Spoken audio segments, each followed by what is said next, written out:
మన పెట్టుబడి మన పిల్లల భవిష్యత్తు కోసమే కదా, అందుకే సరైన స్థలం ఎంచుకోవాలి. మీ పెట్టుబడికి నమ్మకమైన వేదిక శ్రీ వాసవి ప్రాజెక్ట్స్. సార్ ఇంకోటి సార్, అంటే నేను చిన్న చాలా కామన్ ఒక కామెంటు చాలా మందిలో, అన్ని అలవాట్లు మందు కొట్టి సిగరెట్ తాగి గుట్కాలు వేసుకొని పాన్లు వేసుకునే వాళ్ళు బాగా హెల్తీగా ఉంటున్నారు.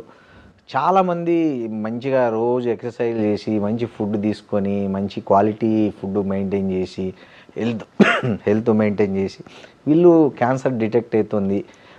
ఇది ఏంది అనేది కొంచెం చాలా మందిలో ఉండే ఒక కామన్ ఆర్గ్యుమెంట్ ఒకటి ఉంది సార్. అంటే అది అలా ఏం లేదండి. ఖచ్చితంగా స్మోక్ చేసే వాళ్ళలోనే లంగ్ క్యాన్సర్ వచ్చే అవకాశాలు ఎక్కువగా ఉంటాయి, ఓరల్ క్యాన్సర్స్ వచ్చే అవకాశాలు ఎక్కువగా ఉంటాయి. మీరు 100 మంది లంగ్ క్యాన్సర్ పేషెంట్ చూసామంటే అందులో 80 మందికి ఈ స్మోక్ చేసిన హిస్టరీ ఉంటుందండి. 12 ఏళ్ళ ఆడపిల్ల కూడా లంగ్ క్యాన్సర్ చూశాను, బట్ చాలా తక్కువ. స్మోక్ చేసే పురుషుల్లోనే లంగ్ క్యాన్సర్ వచ్చే అవకాశాలు చాలా ఎక్కువగా ఉంటాయండి. ఆల్కహాల్ తాగే వాళ్ళలో అన్నవాహిక క్యాన్సర్, ఓరల్ క్యాన్సర్స్ వచ్చే అవకాశాలు ఎక్కువ ఉంటాయి, లివర్ క్యాన్సర్ వచ్చే అవకాశాలు ఎక్కువగా ఉంటాయి. అలా అన్ని రకాలుగా దొరలవాట్లు ఉన్న అందరిలోకి కూడా క్యాన్సర్లు వచ్చే అవకాశాలు చాలా ఎక్కువగా ఉంటాయి. సరే, ఎక్కడో ఒక చోట దొరలవాట్లు లేని వాళ్ళలో వచ్చినప్పుడు దాన్ని హైలైట్ అవుతుంది తప్ప అది ఖచ్చితంగా కాదండి. 100% మీరు అనుకున్నట్టే దొరలవాట్లు ఉన్న వాళ్ళలో క్యాన్సర్ వచ్చే అవకాశాలు చాలా చాలా ఎక్కువగా ఉంటాయండి. సరే, ఈ మందు లిమిట్గా తీసుకుంటే ఏం కాదు, సిగరెట్ లిమిట్గా తాగితే ఏం కాదు అనేది కూడా ఒకటి లేదండి. ఈ మధ్య అనేక అధ్యయనాల్లో తేలింది ఏంటంటే, కొంచెం తీసుకున్న ఆల్కహాల్, ఒక 30 ml ఆల్కహాల్ తాగినా కూడా క్యాన్సర్ వచ్చే అవకాశాలు చాలా పెరిగిపోతాయి. ఇక నుంచి ఆల్కహాల్ బాటిల్స్ మీద కూడా it is injurious to health అని వాళ్ళు లేబుల్ అయిపోతున్నారు. స్మోకర్స్కి ఎలా వేస్తున్నారు, ఈవెన్ 30 ml కూడా. Yes okay. అమెరికన్ వాళ్ళు ఫిజిషియన్స్ మొన్న మధ్య జరిగిన సర్వేలో కూడా వాళ్ళు ఇదే నిర్ధారణ చేయడం జరిగింది. వాళ్ళ సర్జన్ క్యాన్సర్ పెరగడానికి ఈ ఆల్కహాల్ స్మోకింగ్ ఎట్లా దోహదం చేస్తాయి సార్? అంటే బాడీలో ఇప్పుడు స్మోక్ చేసిన మీకు 6 సెకండ్స్లో ఈ పొగాకులో ఉన్న 400 క్యాన్సర్ కారక రసాయనాలు బ్లడ్లో ప్రవహించి బాడీలో అన్ని భాగాలకు వెళ్ళిపోయి అన్ని చోట్ల క్యాన్సర్ కలిగిస్తాయి. ఇమాజిన్ చేయండి, ఇక్కడ స్మోక్ చేస్తే ఆడవాళ్ళలో గర్భసంచి ముఖ ద్వారా క్యాన్సర్ వస్తుంది, బ్లాడర్ క్యాన్సర్స్, అన్ని రకాల క్యాన్సర్స్ వచ్చేస్తాయండి. అలాగే ఆల్కహాల్ తాగిన వాళ్ళు అనేక రకాలైన రసాయనాలు రిలీజ్ అయ్యి రకరకాల క్యాన్సర్స్కి దారితీస్తుందండి. ముఖ్యంగా అన్నవాహిక, gastric cancer, liver cancer, pharyngeal cancer. Okay. Smoke చేసే వాళ్ళలో 100కి ఒక 30 మంది క్యాన్సర్ వచ్చింది అనుకున్నామండి. ఆల్కహాల్ మాత్రమే తాగే వాళ్ళు 100కి 10 మందికి వస్తుంది అనుకున్నాం. రెండు కలిపి చేస్తే 30 + 10 40 కాదండి, 70% అండి. ఓకే. దాన్ని సినర్జిస్టిక్ ఎఫెక్ట్ అంటారు. అంటే ఒకదానికొకటి ఇంకా సహాయం చేసుకొని ఇంకెక్కువ క్యాన్సర్లు కలిగిస్తాయి. అవును సార్, ఇంకోటి ఉంది సార్, అంటే స్వీట్ తినొద్దండి. స్వీట్ అంటే బికాస్ ఆఫ్ షుగర్ ఓన్లీ బాడీలో క్యాన్సర్ కణాలు సర్వైవ్ అవుతుంటాయి. సో ఆ స్వీట్ అనేది తినకపోతే అవి ఆటోమేటిక్గా చనిపోతాయి అనే ఒక ఈ మధ్య అది కూడా ఒక ప్రచారం ఈ మధ్య కాలంలో వస్తుందండి. అన్నీ కూడా మితంగా తీసుకోవాలండి. ఈ షుగర్, వైట్ షుగర్ అనేది వెరీ డేంజరస్ అండి. ఓకే. ఈ వైట్ షుగర్ తీసుకోవడం వల్ల అనేక రకాలైన కారోనరీ ఆర్టరీ డిసీజ్ దగ్గర నుంచి అన్ని రకాల ఎయిల్మెంట్స్కి అదే కారణం అండి. ఓకే. సో దాన్నే మనం రెడీగా అవైలబుల్ షుగర్ అంటాము. దాన్ని రెసిస్టెంట్ స్టార్చ్ అని కూడా ఇప్పుడు కొత్త కాన్సెప్ట్ వస్తుంది. ఉదాహరణకి పొటాటోస్ని, బ్రెడ్ని కూడా ఒక రోజు ముందుగానే ప్రిపేర్ చేసి బాయిల్ చేసి రెఫ్రిజిరేటర్లో పెట్టుకుని తర్వాత వాడుకున్నట్టయితే పొటాటోస్ నెక్స్ట్ డేకి అవి కాంప్లెక్స్ కార్బోహైడ్రేట్ అవుతాయి. Simple carbohydrates are dangerous. ఇమీడియట్గా బాడీలో బ్లడ్ షుగర్ రైజ్ అవుతుంది, ఇన్సులిన్ పీక్ వస్తుంది, ఆ తర్వాత రెసిస్టెంట్ అవుతుంది, ఇన్సులిన్ రెసిస్టెన్స్ డెవలప్ అవుతుంది, పొట్టకు చుట్టూ కొవ్వులు పెరిగిపోతాయి, తద్వారా అనేక రకాల ఎయిల్మెంట్స్ రావడానికి అవకాశం ఉంటుంది. ఈ రెసిస్టెంట్ స్టార్చ్ అంటే తొందరగా జీర్ణం అవ్వదు, స్లోగా జీర్ణం అవుతుంది. ఈ మన చిలకడ దుంపలు అంటారు, స్వీట్ పొటాటో, ఇవన్నీ కూడా రెసిస్టెంట్ స్టార్చెస్. ఇవన్నీ కూడా రెసిస్టెంట్ స్టార్చెస్, కాంప్లెక్స్ కార్బోహైడ్రేట్స్ మనకి చాలా యూస్ఫుల్గా ఉంటాయి. 2 వర్డ్స్ మీరు నెక్స్ట్ ఫ్యూ డికేడ్స్ వినబోతున్నారండి. సార్, ఒకటి ఇన్ఫ్లమేషను, రెండోది గట్ మైక్రోబియం. అంటే ఈ 2 కూడా మన హెల్త్కి చాలా ఇంపార్టెంట్ అండి. ఒకటి గట్ మైక్రోబియం, మన పేగుల్లో ఉండే హెల్దీ బ్యాక్టీరియా, ఇవి డిస్టర్బ్ అయినప్పుడు అనేక రకాలైన టాక్సిన్స్ ఉత్పన్నమవుతాయండి. అవి అనేక రకాలైన రోగాలకు కారణమవుతాయి, అన్ని రకాల రోగాలకు కూడా. సో మన గట్ మైక్రోబియం డిస్టర్బ్ అవ్వకూడదు. ఈ ప్రీబయాటిక్స్ అంటాం చూడండి, అలాగే ప్రోబయాటిక్స్ అంటాం, ఇవన్నీ కూడా మన గట్ మైక్రోబియంని చక్కగా ఉంచి మనకి అన్ని రకాల వ్యాధుల్ని రాకుండా చేస్తాయండి. ఓకే. అలాగే ఇన్ఫ్లమేషన్ అంటే తెలుగులో దాని కరెక్ట్ వర్డ్ లేదండి, వాపు అంటాం. ఇన్ఫ్లమేషన్ అంటే ఆ డిస్టర్బెన్స్ ఆఫ్ ద ఎపిథీలియం అండి. ఇప్పుడు ఇన్ఫ్లమేషన్ వల్లనే కరోనరీ ఆర్టరీ డిసీజెస్ రావడానికి అవకాశాలు ఉంటాయి. ఈ ఇన్ఫ్లమేషన్ అనేది చాలా ఇంపార్టెంట్. ఈ ఇన్ఫ్లమేషన్ అనేది అన్ని రకాల జబ్బులకి మూల కారణం. ఇన్ఫ్లమేషన్ తగ్గించడానికే మనం ప్రయత్నం చేస్తుంటారు. ఉదాహరణకి రిఫైన్డ్ ఆయిల్స్.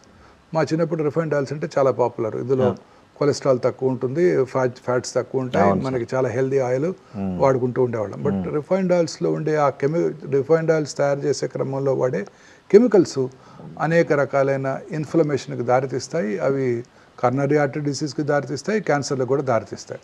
ఓకే. అలా అనేక ఇప్పుడు అందుకని న్యాచురల్ ఫుడ్స్, మనం కోల్డ్ ప్రెస్డ్ ఆయిల్స్, మళ్ళీ అట్లా ట్రెండ్ అట్లా మారిపోయింది. అవును సార్. వీటి వల్ల ఇన్ఫ్లమేషన్ తక్కువగా ఉంటుంది, గట్ మైక్రోబియం బాగుంటుంది, మనం హెల్తీగా ఉంటాం. ఏదైనా ఒకటండి, అన్నీ మితంగా తీసుకోవాలి.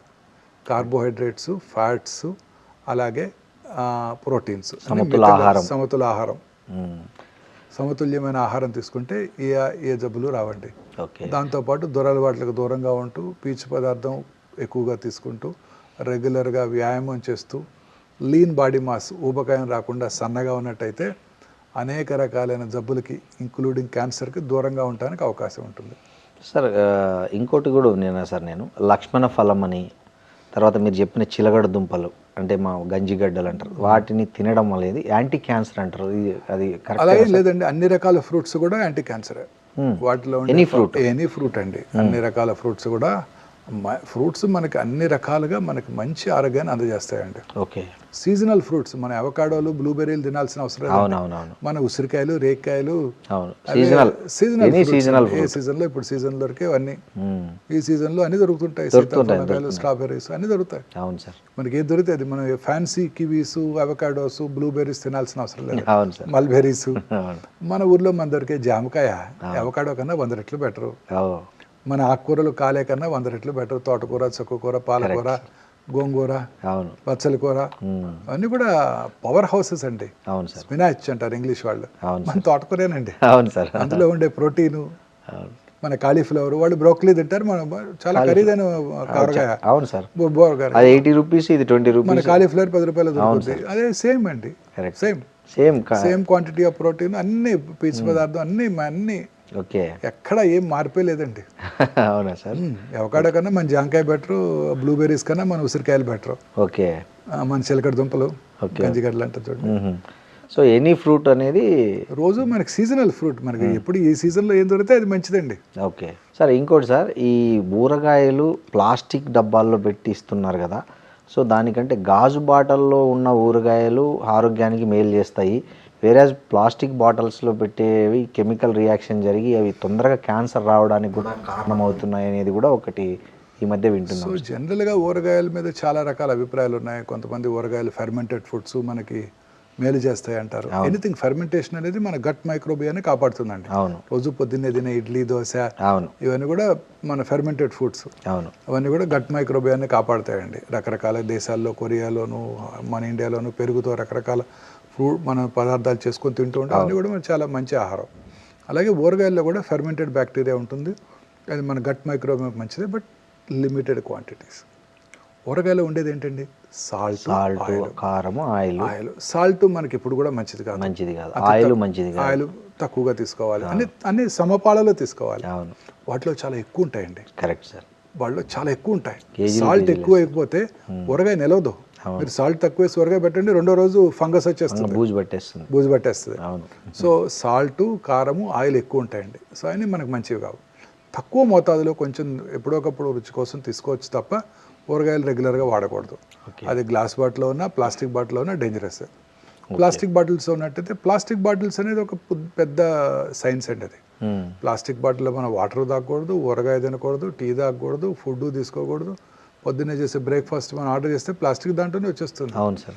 మీరు రోజు ఆర్డర్ చేస్తే వాటిని ఏమంటారు, 10 minutesలో ఫాస్ట్ ఫుడ్ డెలివరీ చేస్తుంటారు, జొమాటో, అవన్నీ కూడాను మీకు బ్లాక్ ప్లాస్టిక్, వైట్ ప్లాస్టిక్ వస్తుంటాయి.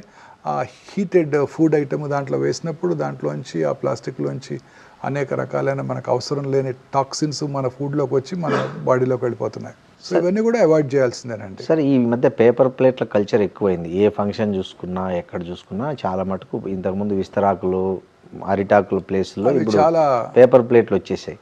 సో ఈ పేపర్ ప్లేట్ల కంటే దానికి వాడే కలరు కోటింగ్ అనేది అవన్నీ కూడా చాలా డేంజరస్ అండి. మనం నేచర్తో ఫైట్ చేస్తున్నామండి. ఓకే, ప్రకృతితో మనం ఫైట్ చేస్తున్నాం. ప్రకృతితో ఫైట్ చేసినప్పుడు వచ్చేవన్నీ కూడా ఇలాంటి జబ్బులే.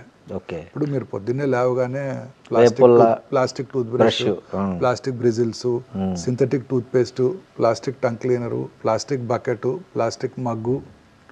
ప్లాస్టిక్ మగ్గులో హాట్ వాటరు, ఆ తర్వాత ఇవన్నీ కూడాను. తర్వాత మీరు వెళ్ళగానే కారు, అందులో మన ట్రాపికల్ వెదర్లో కారు వేడిగా ఉంటుంది, లోపలికి వెళ్ళగానే ఆ కార్లో ఉన్న ప్లాస్టిక్స్ అన్ని కూడా ఎవాపరేట్ అయిపోయి స్మెల్ వస్తుంటుంది, కానీ మనం పీలుస్తుంటాం. ఇలా ప్లాస్టిక్ బాటిల్లో వాటర్ తాగుతూ ఉంటాము. ఇలా అనేక రకాలుగా మనం ఈ టాక్సిన్స్కి ఎక్స్పోజ్ అవుతున్నామండి. ఓకే, వీటి వల్లే ఈ క్యాన్సర్స్ యొక్క ఇన్సిడెన్స్, అంటే కొత్త క్యాన్సర్ రావడం పెరిగిపోతుంది బాగా. ఓకే సార్, ఇప్పుడు మన ఒమేగా హాస్పిటల్లో మీరు ఏఐ ఆధారిత క్యాన్సర్ నిర్ధారణ పరీక్షలు పెట్టారు కదా.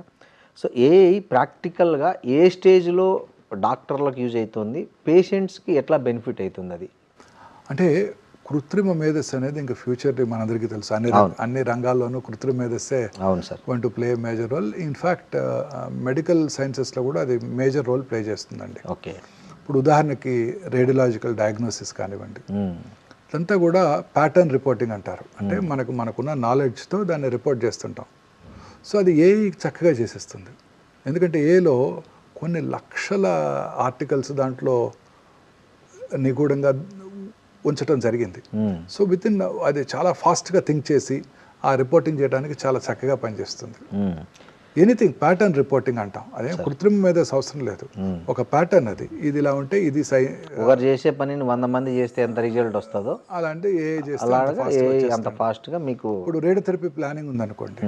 రేడియోథెరపీ ప్లానింగ్ ఉదాహరణకి గర్భసంచి ముఖద్వారానికి రేడియేషన్ ఇవ్వాలి. కామనెస్ట్ క్యాన్సర్ ఇండియాలో, సౌత్ ఇండియాలో గర్భసంచి ముఖద్వారాన్ని రేడియేషన్ ఇవ్వాలని మనం ప్లాన్ చేసాము. రేడియేషన్ ఆంకాలజిస్ట్ చక్కగా ప్లాన్ చేసి వెనకాల ఉన్న మలద్వారం మీద, ముందున్న మూత్రాశయం బ్లాడర్ మీద రేడియేషన్ డోస్ పడకుండా ప్లాన్ చేసి చక్కగా పెట్టారు. బాగుంది, ఇచ్చేసాం. 3వ రోజు పేషెంట్ కొంచెం కాన్స్టిపేషన్ వచ్చింది. కాన్స్టిపేషన్ సహజంగా రావచ్చు కదా ఆ వయసులో. వస్తుంది. కాన్స్టిపేషన్ వచ్చినప్పుడు రక్తం కొంచెం ఉబ్బుతుంది. ఎందుకంటే ఫీకల్ మ్యాటర్ అక్కడ మోషన్ అక్కడ ఉంటుంది కాబట్టి. ఉబ్బినప్పుడు గర్భసంచి ముఖద్వారాన్ని ఒక 2 మిల్లీమీటర్లు ముందుకు పుష్ చేస్తుంది. మరి మన రేడియేషన్ ఏమో ఇంతకుముందు ఎక్కడైతే గర్భసంచి ముఖద్వారం ఉందో అక్కడే ఇస్తుంది. తద్వారా పార్ట్ ఆఫ్ ద రేడియేషన్ రక్తం మీద పడుతుంది, part of the cancer radiation నుంచి తప్పించుకుంటుంది. ముందుకు మూవ్ అయింది కదా, మరి అక్యురసీ మిస్ అవుతుంది. ఈ ఏఐ బేస్డ్ లీనియర్ యాక్సిలరేటర్ అంటే రేడియేషన్ ఇచ్చే పరికరము, అందులోనే ఒక సిటీ స్కాన్ ఉంటుందండి. సో ఏ రోజు కారా చూస్తుంది, అది జరిగింది చూస్తుంది. చూసిన తర్వాత దాంట్లో ఉన్న కృత్రిమ మేధస్సుతో ఆలోచిస్తుంది. అదేమిటి, నేను డాక్టర్ గారు ప్లాన్ చేసినప్పుడు గర్భసంచి ఎక్కడ ఉంది, ఇప్పుడేంటి 2 మిల్లీమీటర్ల ముందుకు జరిగింది అని ఆలోచిస్తుంది. కొత్త లొకేషన్కి అడాప్ట్ చేసుకుంటుంది. చేసుకొని మళ్ళీ రేడియేషన్ రీప్లాన్ చేసి డెలివర్ చేసేస్తుంది 3 నిమిషాల్లో. సో గ్రేట్, చాలా ఆశ్చర్యం కదండి. చాలా అద్భుతము, ఆశ్చర్యం, సంతోషకరం. అవును. ఎందుకు, ప్రిసైజ్గా రేడియేషన్ ఇవ్వటం వల్ల రేడియేషన్ రిలేటెడ్ సైడ్ ఎఫెక్ట్స్ తగ్గిపోయాయి, క్యూర్ అయ్యే అవకాశాలు కూడా పెరిగిపోయాయి. ఇది సామాన్య మానవుడికి సాధ్యం కాదు. వాళ్ళు చూసినా మళ్ళీ రేడియేషన్ రీప్లాన్ చేయాలంటే ఒక 20 గంటలు పడుతుంది. ఈ లోపల కాన్స్టిపేషన్ తగ్గిపోతుంది, పేషెంట్ మళ్ళీ నార్మల్ అయిపోతుంది. అలాగే బ్లాడర్లో యూరిన్ నిల్వ ఉంటుంది కదా. ఒకరోజు సడన్గా ఆయన రేడియేషన్కి వచ్చినప్పుడు ఆ స్త్రీ యూరిన్కి వెళ్ళాలనిపించింది. ఈ లోపల టెక్నీషియన్ రండి మేడం వచ్చేయమండి అంటారు. ఆ 2 నిమిషాలు కదా పెట్టుకుని వెళ్దామని వెళ్తారు. ఆ బ్లాడరు ఆ గర్భసంచి ముఖ ద్వారా వెనక్కి నెట్టుతుంది. ఈ ఏ పరికరం దాన్ని చూసి ఆ కొత్త లొకేషన్కి రేడియేషన్ ఇచ్చేస్తుంది. ఉదాహరణకి బ్రెయిన్లో ఒక 5 సెంటీమీటర్ల ట్యూమర్ ఉంది. ఇవాళ రేడియేషన్ ప్లాన్ చేయడం జరిగింది, చక్కగా రేడియేషన్ ఇచ్చాము. ఒక 9 రోజుల తర్వాత 5 సెంటీమీటర్ల ట్యూమరు 3.5 సెంటీమీటర్ల సైజుకి తగ్గిపోయింది. ఏఐ దాన్ని గుర్తిస్తుంది. మనం ప్లాన్ చేసినప్పుడు 5 సెంటీమీటర్ల ట్యూమర్కి మనం ప్లాన్ చేసాము, ఇప్పుడు సైజ్ తగ్గిపోయింది కాబట్టి రేడియేషన్ ఫీల్డ్ కూడా తగ్గిపోతుంది. సో సో పేషెంట్ కూడా చాలా యూజ్ దీనివల్ల. చాలా మంచి అనవసరమైన ప్లేస్లో ట్రీట్మెంట్ జరగదు. తద్వారా రేడియేషన్ పర్ఫెక్ట్ ప్లేస్లోనే కరెక్ట్ రేడియేషన్ పడుతుంది. Very good. Radiation related side effects అన్ని పూర్తిగా తగ్గిపోయాయి. రేడియేషన్ ప్రిసైజ్గా ట్యూమర్ మీదే డెలివరీ చేయడం వల్ల క్యూర్ అయ్యే అవకాశాలు కూడా పెరిగిపోతాయి. ఇది కృత్రిమ మేధస్సు యొక్క గొప్పతనం. అలాగే పెట్ సిటీ స్కాను, పెట్ ఎంఆర్ఐ స్కాన్స్ కృత్రిమ మేధస్సుతో పనిచేసినప్పుడు చాలా ఫాస్ట్గా చేసేస్తాయి. నార్మల్గా పెట్ సిటీ స్కాన్ చేయించుకున్నారనుకోండి ఎవరన్నా, అప్రాక్సిమేట్లీ 24 millisieverts ఆఫ్ రేడియేషన్ వస్తుంది ఆ పేషెంట్కి. రేడియేషన్ కూడా హజార్డస్సే కదా. అవును సార్, చాలా మూవ్ రేడియేషన్ వస్తుంది. ఈ కృత్రిమ మేధస్సుతో కూడిన పరికరాలు చాలా ఫాస్ట్గా మూవ్ అయిపోతాయి. ఆ 4 పొజిషనింగ్స్ అన్నీ కూడా ఫ్రాక్షన్ ఆఫ్ ఎ సెకండ్లో చేసేసి ఎంటైర్ స్కాన్ టైము 15 నిమిషాల నుంచి 3 నిమిషాలు తగ్గిపోయింది. తద్వారా రేడియేషన్ డోస్ తగ్గిపోతుంది, పేషెంట్కి వచ్చే రేడియేషన్. సో కృత్రిమ మేధస్సుతో పనిచేసే ఈ పెట్ సిటీ స్కాన్స్ చాలా ఫాస్ట్గా మూవ్ అవటం వల్ల పేషెంట్కి వచ్చే రేడియేషన్ ఎక్స్పోజర్ బాగా తగ్గిపోతుంది. దానివల్ల సైడ్ ఎఫెక్ట్స్ కూడా చాలా తగ్గిపోతాయి. ఇలా అన్ని రకాలుగా మనకు ఉపయోగపడిపోతుందండి. పెథాలజీ, డయాగ్నోసిస్, అంతా ప్యాటర్న్ రిపోర్టింగ్. ఇప్పుడు అంతా వాటిని డిజిటలైజ్ చేస్తున్నాము. స్లైడ్స్ని డిజిటల్ పెథాలజీ ల్యాబ్లో వాటిని మనం లోడ్ చేసినప్పుడు అది చక్కగా మన సిస్టమ్ మీద ఉంటుంది. దేశంలో ఏ పెథాలజిస్ట్ కావాలని 1 సెకండ్లో ఆ స్లైడ్ చూడగలరు. యాక్సెస్ ఇస్తే సరిపోతుంది. ఇప్పుడు మీరు మూవీ యాక్సెస్ ఇచ్చినట్టు కరెక్టే. సేమ్ ఇక్కడెక్కడో హైదరాబాద్ నుండి అమెరికా నుంచి యాక్సెస్ ఇస్తాడు, మనం కీ కొడితే మనకు ఆ మూవీ వచ్చేస్తుంది, చూసేస్తాం. సేమ్ అలానే అక్కడ ఢిల్లీలోనో అమెరికాలో ఉన్న పెథాలజిస్ట్కి మనం ఈ వాట్సాప్ మెసేజ్ పెట్టేస్తే వాళ్ళ సిస్టంలో మన ఈ స్లైడ్ని చూసేసి మనకు ఒపీనియన్ ఇచ్చేస్తున్నారు. అలాగే ఏఐ కృత్రిమ మేధస్సు కూడా దాన్ని ఉపయోగం చేసేస్తుంది. తద్వారా చాలా సులభంగా మనం రిపోర్ట్ చేయగలుగుతున్నాం. ఇప్పుడంటే అమెరికా పంపించి అక్కడ పెథాలజిస్ట్తో చూపించాలంటే ఈ స్లైడ్స్ చాలా టైం అండ్ ఎక్స్పెండిచర్. ఇప్పుడు అట్లే జస్ట్ వాట్సాప్లో లింక్ పంపిస్తారు, వాళ్ళ సిస్టంలో వాళ్ళు కూర్చొని చూసి మనకు ఒపీనియన్ చెప్తారు. అవర్స్, మినిట్స్ అండ్ అదే కరెక్టే సార్. సార్ అంటే సర్జికల్ ఆంకాలజీలో మీరు ప్రాధాన్యత ఇచ్చే 3 ప్రిన్సిపల్స్ ఏమి? అంటే open surgery versus laparoscopic or robotic. ఏ కేసుల్లో మీరు ఏది సజెస్ట్ చేస్తారు జనరల్గా మీ దగ్గరికి వచ్చే పేషెంట్స్కి? మన సజెషన్ కాదండి, అది ఆ లొకేషన్ ఆఫ్ ద ట్యూమర్ని బట్టి ఆధారపడి ఉంటుంది. ఓకే. ఉదాహరణకి హెడ్ అండ్ నెక్ క్యాన్సర్ ఉందనుకోండి, అంతా ఓపెన్ సర్జరీ జరుగుతూ ఉంటుంది. ఈ లాప్రోస్కోపిక్ సర్జరీ అనేది థొరకోస్కోపిక్ సర్జరీ, లేదా ఇవన్నీ కూడా కొన్ని రకాల థైరాయిడ్ ట్యూమర్స్కి, అలాగే చెస్ట్లో ఉండే ట్యూమర్స్కి దాన్ని థొరకోస్కోపిక్ సర్జరీ అంటారు, వ్యాట్స్ అంటారు. అవును. Video assisted thoracoscopic surgery. తర్వాత పొట్టలోని ఆర్గన్స్ అన్నిటి కూడా లాప్రోస్కోపిక్ సర్జరీ చేస్తుంటాం. కొన్ని స్పెషల్ సిచ్యువేషన్స్లో, ఉదాహరణకి ఈ రోబో ఎక్కడ బాగా యూస్ఫుల్గా ఉంటుందంటేనండి, ప్రెసిషన్తో సూచర్ చేయాలి. చాలా డిఫికల్ట్ సూచరింగ్స్. ఉదాహరణకి రాడికల్ ప్రాస్టెటెక్టమీ తర్వాత ఇంత పెద్ద బ్లాడర్ ఆరిఫైస్ని చిన్న యూరిథ్రాక్స్ స్టిచ్ చేయాలి. మన చెయ్యి అక్కడికి అసలు రీచ్ అవ్వదు. మన నేరో పెల్విస్, మగవాళ్ళలో నేరో పెల్విస్లో రీచ్ అవ్వదు. రీచ్ అయినా సూచర్ చేయడం కష్టం అవుతుంది, అట్లా తిప్పడం కష్టం అవుతుంది. అలాంటి లొకేషన్స్లో robot is the best. Okay. అలాగే వాల్వ్ రిప్లేస్మెంట్ సర్జరీ, ప్రిసైజ్గా మనకి షివరింగ్ ఉండదు, ట్రెంబలింగ్ ఉండదు, చక్కగా అలా చేస్తాం, అలా ప్రిసైజ్గా తీస్తుంది. పెద్ద మాడిఫికేషన్లో 16 times ఇమేజెస్ చూస్తూ జాగ్రత్తగా సర్జరీ చేయడం జరుగుతుంది. అలాంటి చోట బాగా ఉపయోగపడుతుంది. కర్నరీ ఆర్టరీ బైపాస్ సర్జరీలో ప్రిసైజ్గా సూచర్ చేయాలి. ఎక్కడైతే సూచర్ చేయాలనుకుంటామో అక్కడ రోబోటిక్ సర్జరీ చాలా యూస్ఫుల్గా ఉంటుందండి. మిగతా చోట్ల robotic surgery, laparoscopic surgery same రోబోతో చేసినా లాప్రోస్కోపిక్ చేసినా. రోబోతో చేసినా మనమే చేస్తాం సర్జరీ, రోబో ఏం చేయదు.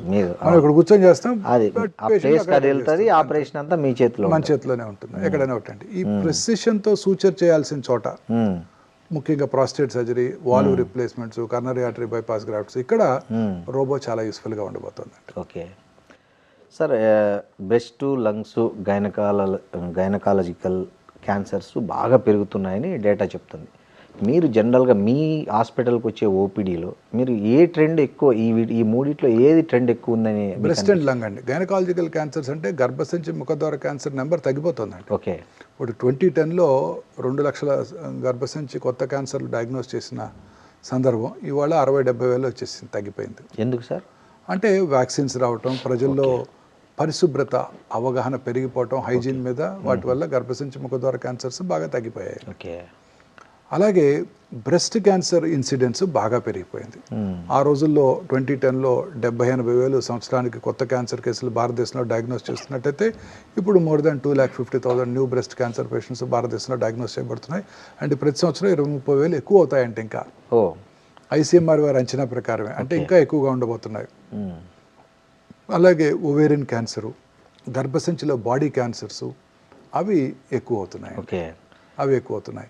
సో బ్రెస్ట్, ఇప్పుడు కామనెస్ట్ క్యాన్సర్ స్త్రీలలో బ్రెస్ట్ క్యాన్సరు, ఆ తర్వాత ఇంకా ఓవేరియన్ క్యాన్సరు, గర్భసంచి సౌత్ ఇండియాలో గర్భసంచి ముఖ ద్వార క్యాన్సరు చాలా ఎక్కువగా చూస్తున్నాం. ప్రపంచం అంతా ఓవేరియన్ క్యాన్సరు, గర్భసంచి బాడీ క్యాన్సర్స్ ఎక్కువగా చూస్తున్నాం. అలాగే పురుషుల్లోనేమో హెడ్ అండ్ అంటే ఓవరాల్ ఒక సిస్టమ్ కనుక చూసుకున్నట్టయితే గ్యాస్ట్రో ఇంటెస్టైనల్ ట్రాక్, ఒకే ఆర్గన్ కనుక తీసుకున్నట్టయితే ఓరల్ క్యావిటీ క్యాన్సర్స్ ఎక్కువగా చూస్తున్నాం అండి, ముఖ్యంగా సౌత్ ఇండియాలో. అవును సార్. అంటే ఈ పిల్లలకు పాలు ఇవ్వకపోవడము తల్లులు, ఇంతకుముందు అయితే పాత తరంలో చాలా 2-3 ఏళ్ళు వచ్చే వరకు పిల్లలకు తల్లిపాలే ఆహారంగా ఉండేది మెయిన్ ప్రధానంగా. ఇప్పుడు కొత్త జనరేషన్లో వాళ్ళకున్న పరిమితులు, జాబ్స్, తర్వాత రకరకాల వల్ల అసలు వాళ్ళు 1 నెల 2 నెలలు కూడా అంటే బ్రెస్ట్ ఫీడింగ్ అనేది తగ్గిపోయింది. సో దానివల్ల ఏమన్నా క్యాన్సర్ ఎక్కువ? అలానే లేదండి, బ్రెస్ట్ క్యాన్సర్ ఇన్సిడెన్స్ పెరగడానికి రకరకాల కారణాలు ఉన్నాయి. ఓకే. మోస్ట్ ఇంపార్టెంట్ ఏంటంటే ఈ లేట్గా మ్యారేజ్ చేసుకోవటం, లేట్గా పిల్లలు కంటాం. ఓకే. 30 సంవత్సరాల తర్వాత కనుక మొదటి కానిపోయినట్టయితే వాళ్ళలో రిస్క్ ఎక్కువ ఉంటుందండి. ఓకే. పిల్లలు లేని వాళ్ళకు కూడా రిస్క్ ఎక్కువ ఉంటుంది. లేట్గా పెళ్లి చేసుకోవటం, పెళ్లి చేసుకున్న ఈ కెరియరు, ప్రమోషన్స్, వీటితో జాబు, రెస్పాన్సిబిలిటీస్తో పిల్లల్ని లేట్గా కంటాం, వాళ్ళలో క్యాన్సర్ ఇన్సిడెన్స్ ఎక్కువగా ఉంటుందండి. అలాగే ఈ నైట్ టైం పనిచేసే వాళ్ళలో ముఖ్యంగా సర్కేడియన్ రిజం అంటే మన బాడీ యొక్క అలాం దెబ్బతింటుంది, నిద్ర అలాం. దానివల్ల మెలటోనిన్ అనే హార్మోన్ ఉత్పత్తి తగ్గిపోయి వాళ్ళలో ఈ బ్రెస్ట్ క్యాన్సరు, పురుషుల్లో ప్రాస్టేట్ క్యాన్సరు వచ్చే అవకాశాలు ఎక్కువగా ఉంటాయి. ఇవి చాలా ముఖ్యమైన కారణాలండి. తర్వాత అర్బన్ ఏరియాస్లో దురలవాట్లు స్త్రీలలో, ఆల్కహాల్, స్మోకింగ్, అలాగే ఊబకాయం, ఇవన్నీ కూడా బ్రెస్ట్ క్యాన్సర్ ఇన్సిడెన్స్ పెరగడానికి దోహదం చేస్తున్నాయండి. ఇక బ్రెస్ట్ ఫీడింగ్ ఇవ్వకపోవటం వల్ల క్యాన్సర్ వస్తుంది అనుకునేది yes, to an extent yes. కానీ బ్రెస్ట్ ఫీడింగ్ ఇవ్వటం వల్ల ఏమొస్తుందంటే లాక్టేషనల్ ఎమినోరియా వస్తుంది. అంటే బ్రెస్ట్ ఫీడింగ్ ఇస్తున్నంతకాలం జనరల్గా పీరియడ్స్ రావు. ఓకే. ఆ పీరియడ్స్ రానప్పుడు ఆ పీరియడ్స్ టైంలో వచ్చే హార్మోన్స్, ఈస్ట్రోజన్ హార్మోన్ పీక్స్ ఉంటాయి, అవి ఆగిపోతాయి. తద్వారా అది బెనిఫిషియల్గా ఉంటుంది తప్ప ఈ బ్రెస్ట్ ఫీడింగ్ ఇవ్వకపోవడం వల్లే బ్రెస్ట్ క్యాన్సర్ వస్తుంది అనే దాంట్లో అది పూర్తిగా నిజం లేదండి. మెయిన్ కారణం ఇదండి, లేటుగా పిల్లల కంటాం, దొరలవాట్లు, ఊబకాయము, ఇవన్నీ కూడా ఈ బ్రెస్ట్ క్యాన్సర్ ఇన్సిడెన్స్ పెరగడానికి ముఖ్య కారణాలు. ఈ మధ్య సోషల్ మీడియాలో ఇంకో చర్చ నడుస్తుంది సార్, వైఫై వల్ల కూడా క్యాన్సర్ పెరుగుతుంది. ఎప్పుడు వైఫైలో పనిచేయడం, వైఫై కనెక్టెడ్గా సిస్టమ్స్ ముందు కూర్చోవడం, లేదా వైఫై కనెక్టెడ్గా మొబైల్స్ దగ్గర పెట్టుకోవడం, బాడీకి అతి దగ్గరగా పెట్టుకోవడం, అది కూడా ఒక రీజన్ అవుతుంది అనేది. ఇది ప్రూవెన్ కాదండి, ఇంకా ప్రూవెన్ కాదు. వైఫై వల్లే క్యాన్సర్ వస్తుందని ప్రూవెన్ కాదండి. దాని మీద ఇంకా చాలా రీసెర్చ్ జరగాల్సి ఉంటుందండి. ఓకే. బట్ బేసిక్గా అట్లాంటి ఎన్విరాన్మెంట్ తక్కువ ప్రాబబ్లీ ఉండవచ్చు కూడా, అన్లెస్ సమ్ అధ్యయనాలు ఏమైనా తేలితే తప్ప మనం ఖచ్చితంగా ఇది అని చెప్పలేమండి. అంటే సైంటిఫిక్గా ప్రూవ్ కాలేదు. సో కాబట్టి దాన్ని ఖచ్చితంగా నిర్ధారించలేము ఇప్పుడు. ఓకే సార్, మీపై వచ్చే రివ్యూస్లో ఎక్కువగా హ్యూమన్ వాల్యూస్ ఉన్న డాక్టర్ అని చాలా కామెంట్స్ పెడుతుంటారు. మీ వీడియోలకు కానీ మీ షార్ట్స్కి కానీ చాలామంది కామెంట్లు చదివితే హ్యూమన్ వాల్యూస్ ఉన్న డాక్టర్, బెస్ట్ డాక్టర్ అనే కామెంట్లు ఎక్కువ నేను చూసిన యాక్చువల్గా. సో ఒక క్యాన్సర్ పేషెంట్తో మాట్లాడేటప్పుడు అసలు మీ మైండ్ సెట్ ఎట్లా ఉంటుంది సార్ జనరల్గా? మనం ఒకటి అర్థం చేసుకోవాలండి, పువర్ పేషెంట్ అయితే వాళ్ళకి ఎక్స్పెన్సివ్ ట్రీట్మెంట్స్ చెప్పనేకూడదు. ఓకే. వాళ్ళు ఎక్కువ ఇబ్బంది పడతారు, కొనుక్కోలేమన్న బాధ వాళ్ళలో ఉంటుంది. అలానే చాలా కష్టం అండి ఆంకాలజీ ప్రాక్టీస్ చేయడం, చాలా కష్టం. ఎందుకంటే ఈ ఆంకాలజీలో అనేక రకాలైన న్యూయర్ అడ్వాన్సెస్ వచ్చాయి. ఇవన్నీ కూడా చాలా ఎక్స్పెన్సివ్ అండి. ఈ ఆర్టిఫిషియల్ ఇంటెలిజెన్స్తో పనిచేసే చికిత్సా పరికరాలు చాలా ఎక్స్పెన్సివ్. మెషినే ఎక్స్పెన్సివ్, $4 million ఉంటుంది. యాన్యువల్ మెయింటెనెన్స్ కాంట్రాక్టే $750,000 ఉంటుంది. దానికి తోడు మన కస్టమ్స్ ఇప్పుడే మనం డిస్కస్ చేసాము, మెయింటెనెన్స్ కూడా GST కట్టాలి, మెయింటెనెన్స్ కాంట్రాక్ట్ కూడా GST కట్టాలి. సో అన్నీ కూడా ప్రొహిబిటివ్లీ ఎక్స్పెన్సివ్ అండి. ఇప్పుడు రాబోయే మందులు, వచ్చిన కొన్ని మందులు కూడా చాలా ఖర్చుతో కూడుకున్నవండి. ఇప్పుడంతా ఫ్యూచర్ అంతా కూడా ఇమ్యూనోథెరపీ అనండి. ఇప్పుడు నేను కూడా మీకు ఇచ్చే సలహా ఏంటంటే మీరు అందరూ ముందు మిమ్మల్ని మీ ఫ్యామిలీకి ₹1 కోటి ఇన్సూర్ చేయించుకోండి. కారణం ఏంటంటే వచ్చే మందులన్నీ అలా ఎక్స్పెన్సివ్ ఉండబోతున్నాయి. అవన్నీ పేటెంటెడ్ మాలిక్యూల్స్, 5 లక్షలు 10 లక్షలు 20 లక్షలు అంతే పేటెంట్ లాస్ అంటారు. వాళ్ళు తప్ప ఇంకెవరు తయారు చేయకూడదు నెక్స్ట్ 10 నుంచి 15 సంవత్సరాలు. ఇందువల్ల అవి చాలా ఖర్చుతో కూడుకున్నాయి. ఇవి చెప్పడం చాలా కష్టం అండి. చెప్తే ఒక బాధ, చెప్పకపోతే ఒక బాధ. చెప్పలేదనుకోండి, ఇంట్లో పిల్లాడు ఉంటాడు, చిన్న పిల్లాడు ఎవరో ఉంటాడు, గూగుల్ చేస్తాడు, అమ్మ ఇక్కడ కొత్త మెడిసిన్ ఉంది ఇమ్యూనోథెరపీ అంటాడు, ఈ డాక్టర్కి తెలియదు చెప్పలేదు అంటాడు. వాళ్ళు అడుగుతుంటారు, చెప్పాలన్నా బాధగా ఉంటుంది. సామాన్య ప్రజలు లక్షలు పోసి కొన్ని క్యూర్ అయ్యేటట్టుంటే మనం ఎంతైనా ఖర్చు పెట్టుకోమని చెప్పొచ్చు. క్యూర్ కానీ దానికి ఇమ్యూనోథెరపీ పెట్టుకోండి, టార్గెటెడ్ థెరపీ పెట్టుకోండి, 8 నెలలు బతికేవాళ్ళు 40 నెలలు బతుకుతారు, 10 నెలలు బతికేవాళ్ళు 30 నెలలు బతుకుతారని చెప్పడం కూడా మనం చాలా కష్టంగా ఉంటుందండి. ఓకే, క్యాన్సర్ ప్రాక్టీసు అసలు వైద్యులకు కూడా చాలా సవాలుగా మారిందండి. అవును. ఒక చిన్న ఉదాహరణ చెప్తాను. నేను చదువుకున్న ఊళ్ళో మన జిల్లాలోనే ఒక మంచి డాక్టర్ గారు ఉన్నారు. అద్భుతమైన వ్యక్తి, వైట్ ప్యాంట్ వైట్ షర్ట్ వేసుకుంటారు, జస్ట్ బల మీద కూర్చొని ప్రాక్టీస్ చేస్తారు. ఆయన ఫిలాసఫీ ఏంటంటే, నా చిన్నప్పుడు ఆయన చూశాను నేను, ఆయన ఫిలాసఫీ ఏంటంటే పేదలకు అందరికీ కూడా తక్కువ ఖర్చుతో వైద్యం చేయాలి, ఊరికే టెస్టులు రాయకూడదు. సో మనం ఇప్పుడు కాదులేండి, 4-5 ఏళ్ళ క్రితం వరుసగా 4-5 పేషెంట్లు వచ్చారు నాకు అక్కడ నుంచి, ఖమ్మం నుంచి.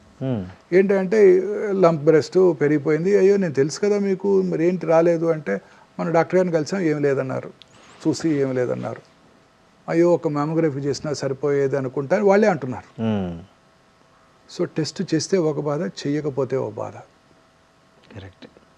టెస్ట్ చేసామా కమర్షియల్ టెస్టులు చేస్తున్నారు, ఊరికే చేయకపోతేనేమో నిర్ధారణ మిస్ అయ్యి లేట్ స్టేజ్ డయాగ్నోసిస్. చాలా కష్టమైపోతుందండి అసలు. గ్యాస్ట్రోఎంట్రాలజిస్టులు చిన్న గ్యాస్ కడుపులో మంట అంటారు, ఎండోస్కోపీ చేస్తే ఒక బాధ, ఊరికే గ్యాస్ మంటకి వెళ్తే ఎండోస్కోపీ చేసి 3,000 తీసుకున్నారు డాక్టర్ అంటారు. చేయకపోతే మొన్న మధ్య జరిగింది నాకు ఒక పేషెంట్, నాకు బాగా తెలిసిన పేషెంట్, కొంచెం లేట్గా వచ్చాడు. ఏంటయ్యా నేను తెలుసు కదా, ఎందుకు రాలేదు ముందంటే, ఎందుకు రాలేదు, నేను ఆ గ్యాస్ట్రోఎంట్రాలజిస్ట్ చుట్టూ తిరుగుతూనే ఉన్నాను కదా 2 నెలల నుంచి అంటున్నాడు. అతను కూడా నాకు మంచి మిత్రుడు. అతనికి ఫోన్ చేశాను, అదేంటి డాక్టర్ గారు ఇట్లా అయింది, మన తిడుతున్నాడు మిమ్మల్ని అని. తిట్టాడా, మంచిదిలే అన్నాడు. ఏమన్నా, ఓపిక వచ్చేసరికి 20 మంది కూర్చొని ఉంటారు, ప్రతి వాళ్ళ కంప్లైంట్ ఇదే, గ్యాస్. అందరికీ నేను ఎండోస్కోపీ చేశాను అనుకో, పక్కా కమర్షియల్, కడుపులో మంట అంటే ఎండోస్కోపీ చేసి 3,000 తీసుకున్నాడు డాక్టర్ అంటారు. అందుకని మందులు రాసిస్తాను. మళ్ళీ రెండోసారి వస్తే మెడిసిన్స్ మార్చి మళ్ళీ రాసిస్తా. మూడోసారి వస్తే అప్పుడు నేను ఎండోస్కోపీ చేస్తా. ఆ మూడోసారికి 2 నెలలు అయిపోతుంది, 15 రోజులు, నెల రోజులు అయిపోద్ది, జబ్బు ముదిరిపోవచ్చు కూడా. సో డాక్టర్ మెడికల్ ప్రాక్టీస్ చాలా కష్టతరం అయిపోయిందండి. ఒక రకంగా టెస్ట్ రాస్తే ఒక బాధ, టెస్ట్ రాయకపోతే ఒక బాధ, స్కానింగ్ చేస్తే ఒక బాధ, చేయకపోతే ఒక బాధ, చాలా కష్టం అండి ఇప్పుడు.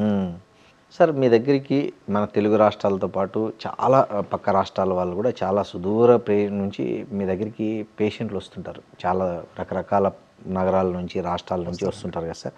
సో అంత దూరం నుంచి వచ్చే పేషెంట్ల కోసం మీరు ఏమన్నా ప్రత్యేకంగా, అంటే వాళ్ళ డ్యూరేషన్ తగ్గించడానికి, బాధ తగ్గించడానికి ఏమన్నా స్పెషల్గా ఏమైనా ఒక ప్రోగ్రామ్ లాంటిది ఏమైనా డిజైన్ చేశారా? లేదండి, మనకు ఖచ్చితంగా ఇక్కడ దగ్గరలో అకామిడేషన్స్ అన్నీ మనకు ఫిక్స్డ్గా ఉన్నాయి, తక్కువ ఖర్చులో బయట దొరుకుతాయి అకామిడేషన్స్. ఇప్పుడు మోస్ట్ ఆఫ్ ద చికిత్సలు వచ్చిన రోజే scanning, most of them appointment తీసుకుని వస్తారు కాబట్టి వచ్చిన రోజే స్కానింగ్ చేసేయటం, మధ్యాహ్నానికల్లా రిపోర్ట్ ఇచ్చేయటం, కానీ సర్జరీ చేయాలన్నా నెక్స్ట్ డేకి సర్జరీ చేసేయడం సరిపోతుంటుందండి. ప్రాబ్లం వల్ల ఈ రేడియేషన్ చికిత్స, ఈ రేడియేషన్ చికిత్స కూడా అనేక రకాలైన న్యూవర్ చికిత్సలు వచ్చాయండి. ఇప్పుడు సైబర్ నైఫ్ చికిత్స, ఇంతకుముందు 30-40 రోజుల్లో వచ్చే రేడియేషన్ చికిత్స ఇప్పుడు 4-5 రోజుల్లో ఇచ్చేస్తున్నాం. వాడు తొందరగా మళ్ళీ చక్కగా వాళ్ళు ఊరు వెళ్ళిపోవడానికి దూరం నుంచి వచ్చారు. మొన్న మధ్య వచ్చారు ఒక ప్యాంక్రియాటిక్ క్యాన్సర్ పేషెంట్, అక్కడ దుర్గాపూర్ స్టీల్ ప్లాంట్ అక్కడ నుంచి వచ్చారండి. ఓకే, ఇక్కడెక్కడికో వచ్చి ఇక్కడ ప్యాంక్రియాటిక్ క్యాన్సర్, ఇంకా ఇనాపరబుల్ డిసీజ్ అంటే చిన్న ట్యూమర్ అంటే నా దగ్గరకు వచ్చారు, చూసి ఒక వీడియో చేసి సైబర్ నైఫ్ చేయించుకుందామని చక్కగా 5 రోజుల్లో ట్రీట్మెంట్ ఇవ్వడం, చక్కగా హ్యాపీగా వెళ్ళిపోవడం జరిగిందండి.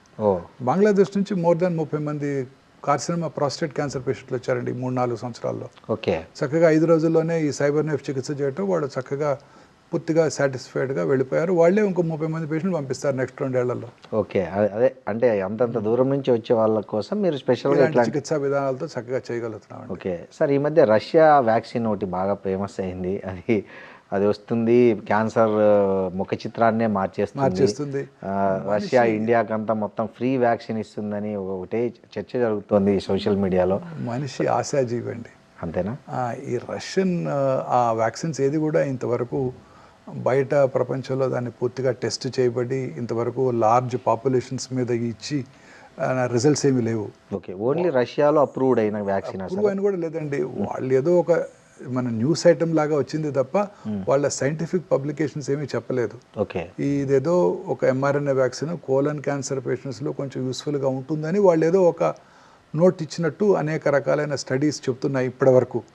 అంతే తప్ప దాని మీద అధ్యయనాలు కానీ వాళ్ళు చేసిన రీసెర్చ్ పబ్లికేషన్స్ కానీ ఏమీ కూడా ఇంతవరకు పబ్లిష్ అవ్వలేదు. రష్యా ఇప్పుడు ప్రాక్టికలీ అని అండర్ డెవలప్డ్ కంట్రీ అండి ఇప్పుడున్న వార్ పరిస్థితుల్లో. అవును. సో వాళ్ళు ఇలాంటి చాలా బహుళంగా ఈ వ్యాక్సిన్ అందరికీ అందుబాటులోకి తెచ్చి అది అందుబాటులోకి వచ్చిన తర్వాత అందరికీ ఉపయోగపడి సైడ్ ఎఫెక్ట్స్ లేకుండా ఉన్నప్పుడే దాన్ని మనం గుర్తించడం జరుగుతుంది. నా ఉద్దేశం సైంటిస్టులు అందరూ అనుకునేది ఏంటంటే ఇంకా చాలా సమయం ఉంది, అది ఇంకా ప్రూవెన్ బెనిఫిట్ లేదు అని అనుకుంటూ ఉన్నారు. ఓకే సార్, ఇంకోటి త్వరలో క్యాన్సర్కు 4 రకాల మందులు వస్తున్నాయి, వాటి వల్ల చాలా ఉపయోగం ఉండబోతుంది అనేది కూడా ఉంది. నిజంగా ఆ 4 మందులు ఉపయోగపడతాయండి డెఫినెట్గా. నేను ఇందాక చెప్పింది immunotherapy, okay, nibs and nabs, mips and maps అంటారు. ఓకే, డెఫినెట్లీ అండి, ఇవన్నీ కూడా ఉపయోగపడబోతున్నాయండి. క్యాన్సర్ యొక్క ట్రీట్మెంట్ అంతా కూడా పూర్తిగా మారిపోతుందండి. ఎందుకంటే ఈ క్యాన్సర్ ట్రీట్మెంట్లో సైడ్ ఎఫెక్ట్స్ లేకుండా క్యాన్సర్ సెల్నే టార్గెట్ చేస్తూ ఇచ్చే మెడిసిన్స్, అలాగే క్యాన్సర్స్ని చంపేసే మన ఓన్ ఇమ్యూన్ మెకానిజమ్స్ని బాగా పుష్ చేసే మెడిసిన్స్ కూడా అందుబాటులోకి వస్తున్నాయి. ఎప్పటి లోపల రావచ్చు సార్ ఇవన్నీ మార్కెట్? అన్ని స్లోగా ఒక్కొక్క జబ్బుకి వచ్చేస్తున్నాయండి ఇప్పుడు. అవునా సార్, అంటే టోటల్గా అన్ని రావడానికి ఎంత టైం పడుతుంది? ప్రతి సంవత్సరం ఇదే వర్క్ అండి. ఓకే, ప్రతి కంపెనీ ఇదే వర్క్ చేస్తుంది. అనేక రకాలైన మాలిక్యూల్స్ ప్రతి నెల కొత్త కొత్త మాలిక్యూల్స్ అందుబాటులోకి వస్తున్నాయి. క్యాన్సర్ పూర్తిగా జెనెటిక్ డిసీజ్ అండి. కొన్ని జన్యుపరమైన మ్యూటేషన్ల వల్ల క్యాన్సర్ వస్తుంది. ఆ మ్యూటేషన్స్ని టార్గెట్ చేసే మెడిసిన్స్ కూడా అందుబాటులోకి రాబోతున్నాయి. సార్, ఇండియాలో ఇప్పుడు పెరుగుతున్న క్యాన్సర్ కేసులను ప్రభుత్వము ప్రైవేట్ రంగం కలిసి పనిచేసే తప్ప అది అదుపులోకి వచ్చే పరిస్థితి లేదు. నిజంగా అట్లాంటి ఒక పరిస్థితి ఏర్పడి ప్రభుత్వం ప్రైవేట్ భాగస్వామ్యంతో క్యాన్సర్ మీద యుద్ధం చేయాల్సి వస్తే ఫస్ట్ దేని మీద ఫోకస్ చేయాలంటారు? ఎర్లీ డయాగ్నోసిస్, క్యాన్సర్ని ముందుగా కనిపెట్టడం మీద ఫోకస్ చేయాలండి. ఓకే, క్యాన్సర్ని ముందుగా కనిపెడితే క్యూర్ అయిపోతాయండి ఆటోమేటిక్గా. ఓకే, ప్రజల్లో ఒక అవగాహన పెంచడం, ప్రజల్లో ముందుగా గుర్తించడానికి వాళ్ళందరికీ స్క్రీనింగ్ పద్ధతుల్ని, స్క్రీనింగ్ టెక్నిక్స్ని వాళ్ళందరికీ అందుబాటులో ఉంచడం ప్రైవేట్ హాస్పిటల్ వల్ల అయ్యే పని కాదు. ఓకే, ప్రైవేట్లో ఉన్న స్పెషలిస్టులు అలాగే ప్రభుత్వం దగ్గర ఉన్న వనరులతో ఇది ఖచ్చితంగా చేయగలమండి. ఓకే, అలా కనుక చేసినట్టయితే క్యాన్సర్ని ముందుగా గుర్తిస్తే ఏ క్యాన్సర్ అయినా క్యూర్ చేయడానికి అవకాశం ఉంటుందండి. సరే, మీకు ఈ 32 ఇయర్స్ అట్లా ఎక్స్పీరియన్స్లో మీకు ఛాలెంజింగ్గా అనిపించిన సర్జరీ ఏదైనా ఉందా సార్? ఈ మొత్తం మోర్ దెన్ ఛాలెంజింగ్ అన్ని technically not a great demanding surgeries కాదండి. ప్రాబ్లం వల్ల ఏంటంటే పేషెంట్ యొక్క జనరల్ కండిషన్ బాగోనప్పుడు వారి హార్ట్ ఎలా విత్ స్టాండ్ అవుతుందో ఈ సర్జరీ అనేదే భయం అండి. చాలాసార్లు అదే మెయిన్ ప్రాబ్లం. ఓకే, అనేక రకాల న్యూవర్ ఎక్విప్మెంట్ అందుబాటులోకి వచ్చాయి. ప్రిసైజ్గా చూస్తున్నాము, లాప్రోస్కోప్తో చేస్తున్నాము, ప్రిసైజ్గా మనం అన్ని రకాల ఎక్స్పర్టైజ్ అందుబాటులో ఉంది. ఒక సర్జరీ చేయమండి. ఇప్పుడు ప్యాంక్రియాటిక్ సర్జరీ అంటే నేను మా కొలీగ్ సర్జికల్ గ్యాస్ట్రాంటాలజిస్ట్ ఉంటాను, అలా ప్రతి సర్జరీ కూడా కలిసి చేస్తుంటాం. సో ఛాలెంజ్ అనే దానికన్నా పేషెంట్ తట్టుకుంటారా లేదా అనేదే భయం. ఓకే, ఎందుకంటే క్యాన్సర్స్ జనరల్గా ఓల్డ్ ఏజ్లోనే వస్తుంటాయి. Correct sir. సార్, మీది లాప్రోస్కోపిక్ ఆంకాలజీ మీ స్పెషలైజేషన్ సార్. సో మామూలుగా మీ గ్యాస్ట్రిక్, కొలరెక్టల్ అలాగే రీనల్ ట్యూమర్లలో లాప్రోస్కోపిక్ ఓపెన్ సర్జరీ అనే దాంట్లో మీ డెసిషన్ ఎక్కడ షార్ప్గా దేని? మోస్ట్లీ అందరికీ లాప్రోస్కోపీ సర్జరీ చేయడమే జరుగుతుంటుందండి. కొన్నిసార్లు లోపల ఏమైనా అతుక్కొని ఉన్నా, ట్యూమర్ బాగా పెద్దగా ఉండి తీయలేకపోతున్నా అలాంటప్పుడు తప్ప 90% లాప్రోస్కోపిక్ సర్జరీతోనే చేయడం జరుగుతూ ఉంటుందండి. Okay, thank you sir, thank you very much. మీ విలువైన సమయాన్ని మాకు కేటాయించినందుకు, అలాగే మా ప్రశ్నలన్నిటికీ చాలా ఓపిక్గా వివరంగా సమాధానాలు చెప్పినందుకు చాలా థ్యాంక్స్ అండి. Thank you very much. And for more videos, please subscribe to iDream. Please subscribe to iDream. Please subscribe iDream. And please subscribe to iDream. For more videos, subscribe to iDream. please like, share and subscribe to the channel. Congratulations, iDream. Subscribe to iDream. Subscribe to iDream. So subscribe to iDream Media. iDream ki iDream team andarki huge congratulations. Please subscribe iDream Media. Please subscribe to iDream. Subscribe iDream. Please subscribe to iDream. iDream అంటే నా కళల ఛానల్ను subscribe చేసుకున్న నోరు తిరుగుతలేదు, మీరైతే గంట గుర్తు కొట్టండి. For more such videos, please subscribe to iDream. Subscribe to iDream. Please subscribe to iDream. Please subscribe iDream Media. Please do subscribe to iDream. Please subscribe to iDream Media. For best entertainment and information, please subscribe iDream. And don't forget to subscribe to iDream.